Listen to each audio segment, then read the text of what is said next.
Families and friends mourn KDF Chief Francis Ogolla and 9 other officials who perished in the Thursday chopper crash. Lieutenant General Charles Kahiriri to act as Chief of Defense Forces until a substantive appointment is made. The government now has not been providing well there, equipping the hospital well with the NHIF funds. And hospitals in Kisii overwhelmed by unattended patients as doctors' strike enters its second month.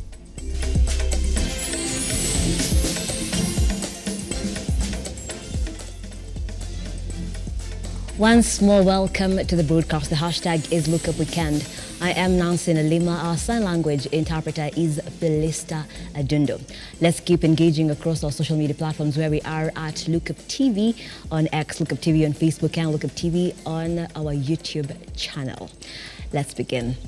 Kenya's military chief, General Francis Ogolla, will be buried on Sunday, April 21st, at his home in Alego, Siaya County. The burial will be preceded by a service at his local church in Duru. A memorial service will later be held at Ulinzi Sports Complex in Lang'ata. The family said General Ogolla was among the 10 people killed when the military helicopter crashed shortly after takeoff on Thursday. Stanley Lugaria with that story. Well with my soul. A somber atmosphere has enveloped locals in Kenya and the wider East African region following the tragic incident involving an army aircraft on Thursday around 14:20 hours in the Kabenchep-Tuel area, spanning West Pokot and Elgeyo Marakwet counties. This event resulted in the loss of 10 high-ranking officers from the army, including Chief of Defense Forces General Francis Ogolla.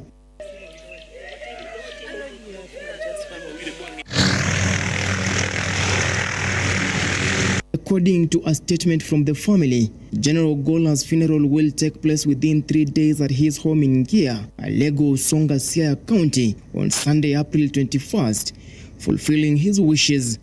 A memorial service is scheduled to be held 5 days later at Ulinzi Sports Complex in Lang'ata on Friday, April 26th. Additionally, a committee has been established to coordinate with the Kenya Defense Forces Committee to ensure a dignified farewell for the general.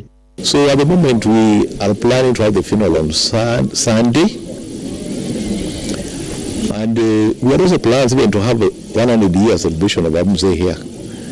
But now it may not work so well, but those who will come will just be entertained tomorrow, and then on Sunday we shall proceed the church, where there was supposed to be consecration of the church, and also the burial service will continue.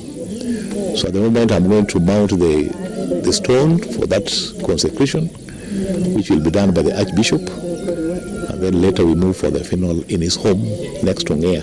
Not this home here. He has his home next to Ngia. Local communities are deeply mourning, and funeral preparations are underway in Siaya Songa following the tragic loss of esteemed general. The remains were transported to Embakasi garrison after a fatal accident, which occurred during a duty-related trip to assess security in bandit-affected areas in the North Rift region. General Ogolla and his team had made a stop in Chesiret, Baringo County, for a briefing by a multi-agency team on the security situation before proceeding to Kainuk Forward Operating Base in Turkana County, and later to Chesengun, where he inaugurated the rehabilitation of Cheptulel. And he told us that he would wish that he would be buried within 72 hours. He doesn't want funeral which drag for many days. And even he showed us that if I die, bury me here. He showed us the place in his home. And we know him as a generous person, as a humble person, as someone who can associate with anyone. And I can remember one day when he was around and I saw him, and there was a bodyguard behind him, but I could not notice immediately that it was him. Then I just said, "Hey, is that Francis Ogolla?" Actually, he waved at me. Unfortunately, the helicopter transporting General Ogolla and the other officers to the recruits training school in Uasin Gishu crashed shortly after takeoff, failing to fulfill their intended mission. May his soul rest in eternal peace. Stanley Lugaria, Lookuptv. Thank you, Logarian. Staying with that story, President William Ruto and his wife, the First Lady, Mama Rachel Ruto, were among the guests who had gathered at the late Ogola's compound. Other dignitaries who visited Ogola's family alongside the President were Deputy President Rigathi Gachagua, Prime Cabinet Secretary Musalia Mudavadi, Kirinyaga County Governor Anne Waiguru, former Turkana County Governor Josephat Nanok, and Kikuyu MP Kimani Ichung'wah, among others. Here are their tributes. As we celebrate his life and mourn his loss, as a nation, we must remind ourselves that General Ogolla died on duty, responding to the cries of women, children, who suffered at the hands of bandits and cattle rustlers and bad people.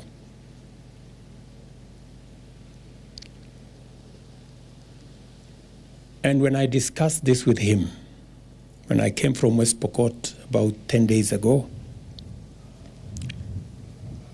the people of West Pokot had asked me, they had 5 schools that had been closed because of insecurity. And I asked General Ogolla, what are we going to do? He told me he would reorganize his budget, provide for 30 million shillings, and go himself to supervise the construction of those schools. That is how much General Ogolla believed in country.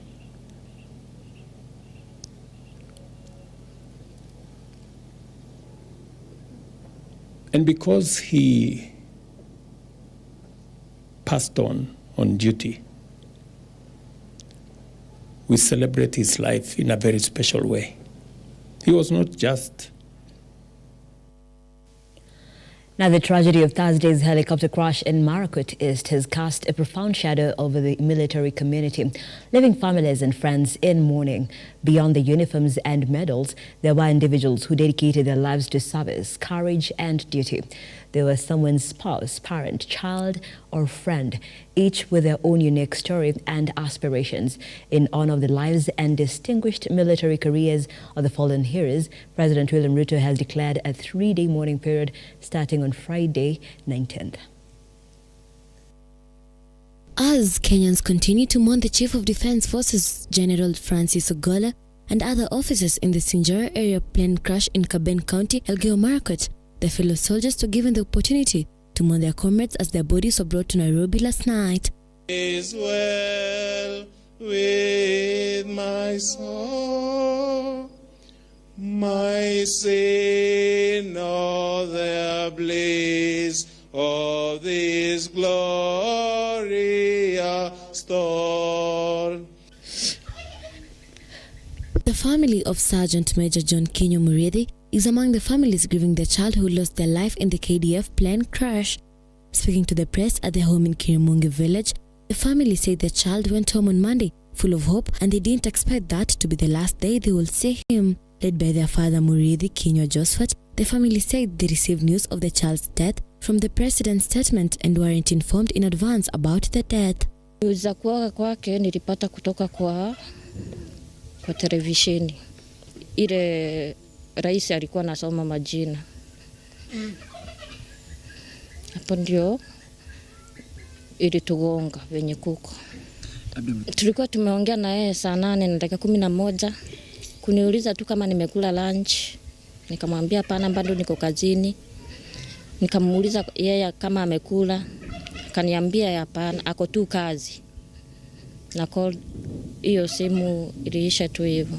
Elsewhere, the family of the late Sergeant Charles Nyawira says they're still in shock, calling their daughter's death a significant blow to the family and community. Peter Washiram Kariuki, her father, said his daughter came home to visit on Saturday and he was the one who took her to the bus station on Monday morning as she traveled back to work in Nairobi. Washira said that on the day of the crash, his daughter called in the morning to follow up on an agricultural project they were working on together, but the conversation wasn't complete, and later he received news of the crash from Nyawira's sister, who also works for the KDF. Nyaira was very jovial, very obedient, and very outgoing. Na wakati ya watoto wangu wote, sijaona hata siku moja Nyaira amesha kasirika. She was not the type who will cause drama. Kitu ya pili, alikuwa anapenda kufanya kazi sana. Hata mimi nakumbuka the Saturday alikuwa amekuja, tulikuwa tumeenda kwa serious board kuchukua fertilizer because we had partnered tuanze kulima in big scale. Additionally, the family of Captain Hilary Litali continues to mourn his death, demanding an investigation into the crash. Led by Roger Swahisi, they said Captain Hilary visited them last year at their home in Ngote, Navaholo constituency in Kakamega County. They described Hilary as someone who fully dedicated himself to his duties and was also a decent person. They also mentioned that he will be buried in Shirinyanga village, although he had recently acquired new residence in Kitale, where he was planning to move soon. Ni miaka 8 ambayo amefanya kazi, lakini ukiangalia progress yake ya miaka 8 ambayo amefanya kazi, move ranks mingi sana, ambazo hata latest alikuwa anatoka kwa ukapten.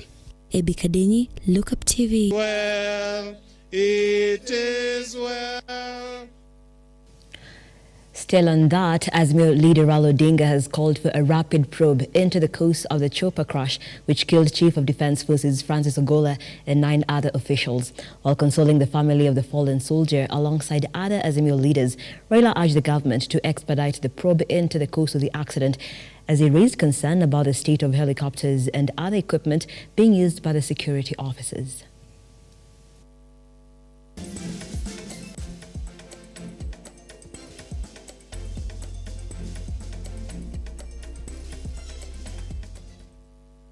Now, after the tragic helicopter crash in Sindar, Elgeyo Marakwet, claiming the life of Chief of Defence Forces General Ogola, Vice Chief of Defence Forces Lieutenant General Charles Murio is poised to assume the role of acting CDF until the President makes a permanent appointment. Brian Amoy now reports.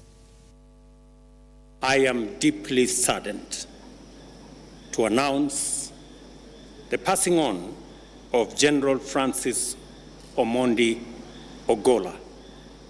According to Daudi Tonje's succession rules in the military, since Ogola was from the Kenya Air Force, his replacement was to come from the Kenya Navy. Ogola's predecessor, General Robert Kibochi, was from the Army. However, since the Air Force tenure at the helm of the military was not yet over, Ogola's replacement will be in an acting capacity. Ogola was due to retire later this year unless President William Ruto renewed his term for a period not extending 1 year. Chief of Defence Forces is the highest rank in the military, and it is automatically makes one a 4-star general. The army can only have 1 4-star general at the moment. For one to become the CDF, they need to have served in the next rank of Lieutenant General, which makes one a 3-star general. Deputy CDF is normally a Lieutenant General, just like the Kenya Army Commander. Some major generals are 2-star generals, like the commanders of the Kenya Air Force and the Kenya Navy. For them to be promoted to the next rank, their service commanders need to be promoted to Lieutenant General. Major General Jimson Longiro Mutai, who was the Navy's commander, was promoted to the rank of Lieutenant General and appointed Vice Chancellor of the National Defence University. He was being touted to be Ogola's replacement, but that could not happen until he served as Lieutenant General, even if it was for a moment. Mutai replaced Lieutenant General Albert Kedago at the Defence University after the latter was appointed to lead Kenya's mission in Tel Aviv, Israel. Kedago would have been the next in line to replace Ogola, but his move to Tel Aviv leaves Mutai in the pole position to be the next CDF. General Francis Omondi Ogola, Chief of the Kenya Defence Forces, that I will be faithful and bear true allegiance to the Republic of Kenya. Brian Amoy, Lookuptv. Right, that story by Brian Amoy takes us for a very fast break here on the program. But keep your comments and your feedback coming in, your tributes as well, during this first day of mourning following the KDF chopper crash that happened yesterday in Elgeyo Marakwet, claiming the lives of 10 Defense Forces officials. We take that break. Don't go too far.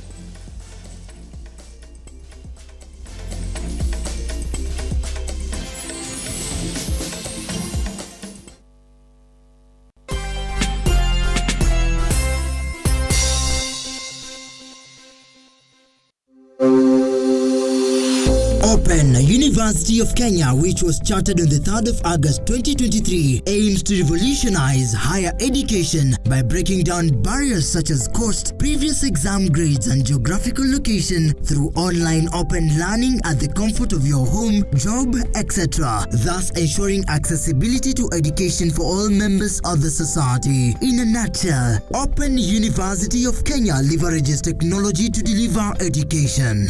Open University has brought a new dawn in the Kenya education system, where learners are able to access education in a flexible, affordable, and all-inclusive. Intakes ongoing for May and September. For more information, call us on 0202000211 or 0202000212 or email us at info@ouk.ac.ke. Open University of Kenya, an innovative university for inclusive prosperity.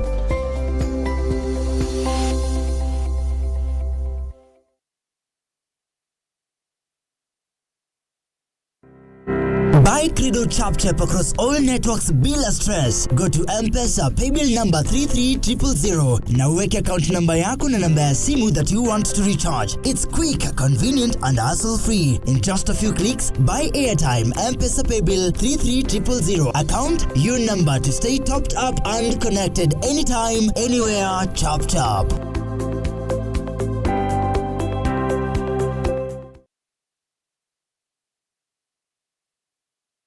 Nisikia na rafiki yangu mwingine alikuwa amejaribu kucheza lakini yeye hajai chinda. Mimi nikajaribu, mimi nimejishindia. Umetoka pande gani ya Kenya? Nimetoka saidi ya Githogoro. Githogoro? Kiambu. Ulianza kucheza loto lini? Hii ni mwezi yangu ya 3. Mwezi ya 3 sasa. Na ulicheza na pesa ngapi? Nicheza na 50 tu. Na ukajishindia pesa ngapi leo? Nimejishindia bilioni 1. 1 million? Unahisi aje? Ni furaha tu. Umenibadilishia maisha kwa kweli sasa. Sasa kuongea kimaisha, ufanya nini kimaisha yani? Mimi ni dereva, a personal driver, nimeajiriwa na mtu. Huwa nambeba tu mtu. Hizi 1 million itakuboostaje? Kwangu ni bibi kwanza nimeweka biashara. Alafu sasa nijinunulie kagari kangu niwe na kakaumba sasa nianze biashara kangu hivi. Okay. Sawa. Cheki yako ndio hii toka Loto 1 million Kenya shillings ni yako hiyo. Over 18s only. Gaming can be addictive. Play responsibly. BCLB number 000898.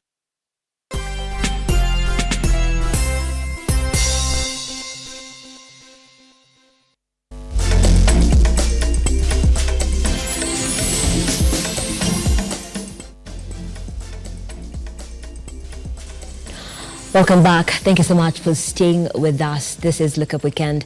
Nancy Lima here and Felista Adundo on the sign language interpretation. Let's continue. As the doctors' strike reaches its 37th day, Prime Cabinet Secretary Musalia Mudavadi has urged doctors to participate in discussions with the government to resolve the ongoing healthcare workers' strike in the nation. Mudavadi emphasized the strike's adverse effects on public health services, leading to difficulties for Kenyans seeking treatment in public hospitals. This comes as Joyride Hospital in Nyamira County faces a patient surge amid a continuing doctors' strike, now in its second month due to pay disputes. However, financial constraints hinder the hospital's efforts to maintain high medical standards. At this particular time, we are having some challenges. Like now, I've just told you that the numbers have increased, and then now our theater is very busy. You realize that the strikes are hitting from the other side, so here it is the rescue for those people who are not getting the service on the other side. At the same time, the government now has not been providing well equipping the hospital well with the NHIF funds. You know, this facility is much more depending on the NHIF funds. But if you realize, if the government delays we cannot be able even to have the quality services because of that, or lack of the funds. Presently, we have a crisis now in its 5th week, caused by the shutdown of our entire public health system, by medical practitioners or professionals demanding better pay and employment of medical interns. So it is for me to show that in spite of what is going on, we shall have logical dialogue and ultimately be able to resolve the issues that we are facing. Switching gears, during a recent deliberation in the County Assembly regarding a proposed bill aimed at increasing the impeachment criteria for governors, several senators voiced apprehension regarding the removal of former Nairobi Governor Mike Sonko from his position. In discussions held within the legislative chamber, the senators emphasized the importance of preventing unjust removals of governors from office. The inquiry arose, was Sonko's removal from office conducted by legal procedures? Brian Amoy provides further details on the matter. A debate on the floor of the Senate regarding proposed bill aimed at increasing the threshold for impeaching governors saw the focus shift to the case of former Nairobi Governor Mike Sonko and the circumstances surrounding his removal from office. Yes, I believe the impeachment of Governor Sonko was, for lack of a better word, ill-intended, ill-informed, and it ought not to have occurred. It was politically instigated. And that is why, Brian, I'm saying there were so many procedural errors that even the courts affirmed that you cannot have courts issuing injunctive orders and then the FCAs proceeds to, in utter disregard of court orders, to proceed and impeach sitting governor. Senators deliberated on the county government's amendment bill, which aims to elevate the impeachment threshold from 1/3 to 2/3 of the assembly, saying this adjustment indicates a more serious consensus regarding the governor's conduct. I want to agree with the thinking to raise the threshold so that the threshold is a bit higher, and on flimsy grounds, somebody cannot just be removed as a CEC, so that people are able to take their duties. You can imagine, Mr. Speaker. Senators expressed concern about ensuring fairness in the process of ejecting governors from their positions, highlighting the need for legislative measures to guarantee equitable treatment. But I've heard so many of the senators talk that Sonko was impeached for no good reason. And maybe not only Sonko, maybe others. We should look at the thresholds of impeachment for governors and make a law that will work and will be...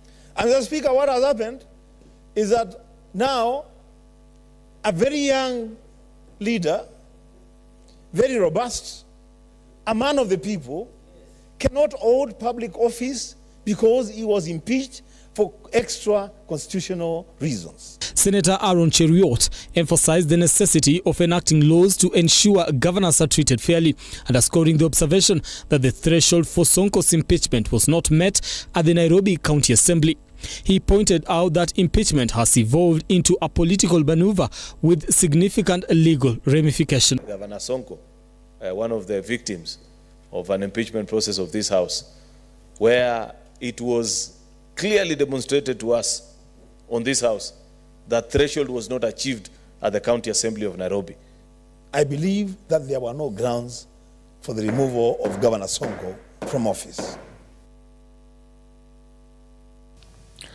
At least 600 families in Kirinyaga County have been affected by floods. This is according to a report by the Kenya Red Cross. Comes just 1 week after the area started experiencing heavy rainfall, with rivers bursting their banks and flooding residential areas, hence rendering families homeless with nowhere to go. Onesmus Musonye with the details. According to a report done by Kenya Red Cross, at least 600 families in Kirinyaga County have been affected by floods. This is an aftermath of ongoing heavy rainfall that started 1 week ago, with rivers bursting their banks and flooding residential areas, hence rendering families homeless. Katikati ya 500 na 600 wameathirika. Either nyumba zao zimeingia maji, haziwezi kalika, ama wengine nyumba zao zimebomolewa, na wengine pia wamehama sababu nyumba zao zimeingia maji na hawawezi endelea kuishi kwa hizo bebwa na maji, blanketi, vitu za kutumia kwa nyumba, hawana mosquito nets, masabuni na dawa za kutreat maji. According to affected residents, they say they are ready to relocate from floods-prone areas if the government will show them an alternative place to stay. Serikali ikisema tuhame pale, watu wenye pahali tunaweza kaa, si tuko sawa. Hata wakisema saa hizi kuna pahali wanaweza kutuchukua, watupeleke tukae tukiwa safe, tunaweza furahia sana. Tukiambiwa tuhame bila mahali, hakuna pahali tunaweza enda, juu tutaenda wapi na si ni mahasla. Peter Karinga MCA Githogondo area, which is among the areas affected by floods, say that they are aware the government issued a warning to people living near rivers to relocate during the heavy downpour. However, Karinga said that the people lack alternative place to move to, asking the government to provide a permanent solution to the people affected. Ninajua kuna sheria ambayo imetoka ati kila mtu atoke kando ya mto. Lakini mimi naomba serikali, hawa watu wanataka kuhama. Hata wakiambiwa wahame wanaweza hama sasa. Lakini wanakosa mahali pa kwenda. Ninajua hili jambo limekuwa kwa miaka na mikaka. Miaka mingi wamekuwa wakihamishwa. Lakini walitolewa pale, lakini haikufuatiliwa, wengine wakarudi. Kwa hivyo hawana mahali pa kukaa. Onesmus Msonye, Lookuptv. And in our segment of Your Opinion Matters, our reporter Maureen Basire hit the streets to gather thoughts on the Polytrack report on the top performing leaders from various counties. Let's hear what they had to say. Today on our segment of Your Opinion Matters, we are hitting the streets of Nairobi asking Kenyans of the performance of their leaders, and this is what they had to say. But what I've seen, governor, they are just needed to convince watu. Wakisapata kura, hakuna kitu yu. Anaenda RUTO after 5 years, atupate pale. Sasa ukiangalia kama Okas, wanashikwa, na yeye ndiye alikuwa anasema anatetea Okas. Kitu yenye Amos Mwaga ametusaidia nayo, Jumi ni mtu wa Landimawe. Yenye amesaidia nayo, ametutengenezea barabara. Unaona hiyo barabara ya Katuekera huko ndani, wacha tuniseme Katuekera, hii ya Saudi B na ndani huko ndani. Ametengeneza, ameweka lami. Sasa hakuna matope. Sasa hii gari inaingia paka ndani. Alafu kitu kingine yenye ametusaidia nayo, ni ile amesaidia vijana. Vijana walikuwa hawana job. Akachukua vijana akawatrain. Sasa hivi vijana wako na driving license. Wasichana amewafundisha kazi ya kushuka nywele, wengine catering. Sasa hiyo ndio maendeleo tunaona yeye ametufanyia. Na tunaomba aendelee zaidi na zaidi na zaidi. I'm from Meru County. According to your question, mama amejaribu kidogo. Although kuna hayo mambo na political fight, inaweza kuwa inafanya kazi isifanyike kidogo, lakini anajaribu according to my view. Kuna mabarabara hivyo kidogo anafanya, kuna hii mambo na mambasaris, ni vitu mingi anafanya. Toka Tharaka Nithi County, kwangu vile nimeona gavana wetu amefanya mambo mingi. Amejenga soko, ametengeneza barabara, Kajua wako sawa, biashara pia ziko sawa. Bado hajatimiza zote, lakini I think ako in process ya kumaliza. Ndio gavana hakuna kitu amepata, yote chafu kila mahali, kutoka markiti mpaka Dagoretti, hata ukiangalia barabara yote hakuna kitu huyu jamaa anafanya. Gavana wetu unaweza mpa 40%. Juu mengi yaliyoahidi sijaona akiwa ametimiza. Kidogo yanafanya haimalizwi vizuri. Those are some of the sentiments from Kenyans, as some of them lauded their leaders for the good work they are doing, while others are not satisfied. Remember, Your Opinion Matters. I'm Maureen Bosire, Lookuptv, Nairobi.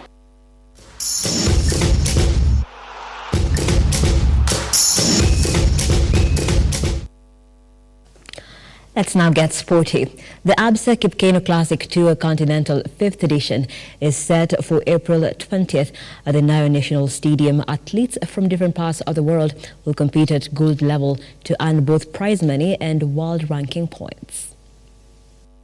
Ya kweli nimesema mashabiki tunawaalika wote. Hakuna malipo, lakini kwamba tunaeleza mashabiki fanya bidii, fanya juhudi ufike hapa Nyayo Stadium kesho saa 2, alafu tuweze kungojea mchezo ya Kipkeino Classic. Ile vile itaanza kuanzia saa 4 mpaka jioni. Najua kwamba michezo imekawanywa mara 2. Kuna yenye itaanza kuanzia saa 4 mpaka saa 7, alafu ile ingine international itakuja kuanzia saa 8 mpaka jioni saa 11. The FKF Women's Cup quarterfinals kicks off this Saturday with Kibra Soka Ladies hosting Bungoma FC. The defending champions, Ulinzi Starlets, will take on FC Milima Queens, while Kenya Police Bullets FC is set to lock horns with Kangemi Ladies FC.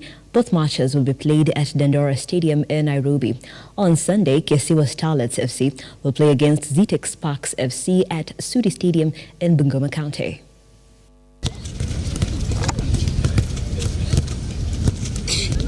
Okay, tuenda kwa cup. Ni game ngumu cause tusana Bungoma away tukadraw 0-0.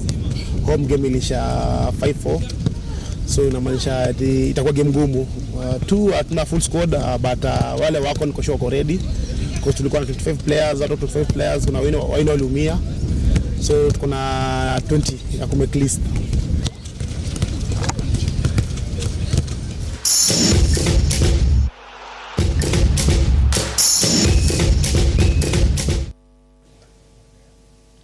And we've come to the end of the broadcast this evening. We thank you so much for being part of it.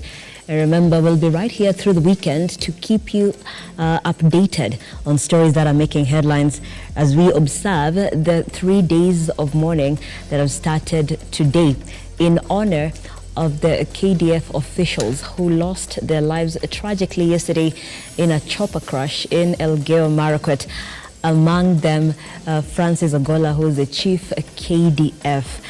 And of course, we'll be keeping you up to date. The burial, which is set for Sunday, and as well as the other officials will be keeping you up to date. But thank you so much for being part of it. Let me just sample some of your feedback across Facebook. Kennedy Jumba Serigo says, good evening. Nancy Nelima, I'm watching live from Likuyani, Kakamega County. And Jackson Saituti says he is watching from Kajiado. Remember, Lookuptv comes to you across all our 47 counties.